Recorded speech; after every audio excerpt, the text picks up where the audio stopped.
In this unit, we're going to look at the statute of frauds, which requires a small number of contracts to be in writing. Okay, let's talk about the statute of frauds. The statute of frauds is a statute that says some contracts must be in writing. If they're not in writing, they're not enforceable. In other words, for these contracts, oral contracts are not enforceable. When you are looking at the statute of frauds, you have to ask yourself two questions. The first question is the writing within the statute of frauds? And the second question is the writing sufficient? Does the writing meet the requirements of the statute of frauds?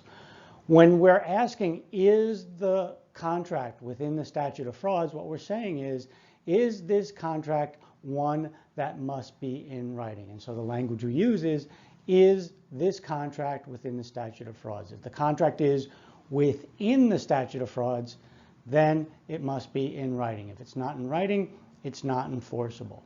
If a contract is without or outside the statute of frauds, then an oral contract is enforceable. The next question is the document sufficient? You don't need a written contract, you just need a writing. So we're going to talk about what type of writing is sufficient under the statute of frauds. Okay, moving on. Let's continue our discussion of a statute of frauds. In this unit, we will discuss these topics. What types of contracts are within the statute of frauds? What type of writing is required under the statute of frauds? What exceptions are there to the statute of frauds? And what is the UCC approach? First, let's talk about what types of contracts are within the statute of frauds, which means what type of contracts must be in writing?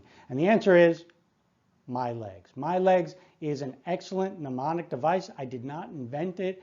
I wish I knew who invented it. I would give that person credit, but it's not my mnemonic device. I wish I had invented it. Now, the good thing about MyLegs, it's easy to remember, and it gives us a chance to make funny puns like saying, well, if you want to know if this contract is within the statute of frauds, you have to run through MyLegs. It's hilarious. Good fun.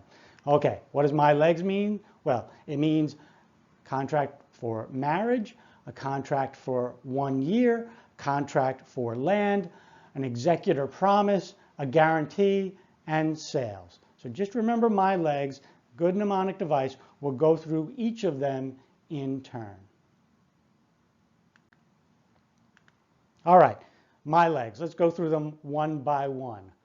The first one is where marriage is a consideration for the promise, right? Any contract where marriage is consideration must be written. If it's not written, it's not enforceable. In other words, it's within the statute of frauds. Year, a contract not to be performed within 1 year of its making. If a contract is going to take longer than a year, and we'll talk about the details of this, but if a contract is going to take longer than a year, it must be in writing. It is within the statute of frauds. Land, or land is just short for any interest in real estate. If it is a transfer or a sale of an interest in real estate, then it is within the statute of frauds. It will not be enforceable unless it's in writing. Executor. If an executor of a decedent's estate, a deceased person's estate, or the administrator of a deceased person's estate makes a promise to pay the estate's debts out of her own pocket, that promise must be in writing. It's a very specific situation. We'll talk about it a little bit more and give you the context for it. A guarantee. We've talked about guarantees a lot, right? When you promise to answer for the debts of another, that contract must be in writing. That contract is within the statute of frauds. If it's not in writing, if it's an oral contract, it won't be enforceable. And finally, sale. A sale of goods for $500 or more. Not $499, a sale of goods for $500 or more must be in writing. It's within the statute of frauds, and that's a separate statute of frauds, right? That's the UCC. That's the one provision that's going to be in the UCC statute of frauds. My leg, everything before the S, that is within the common law statute of frauds, and there's an actual state statute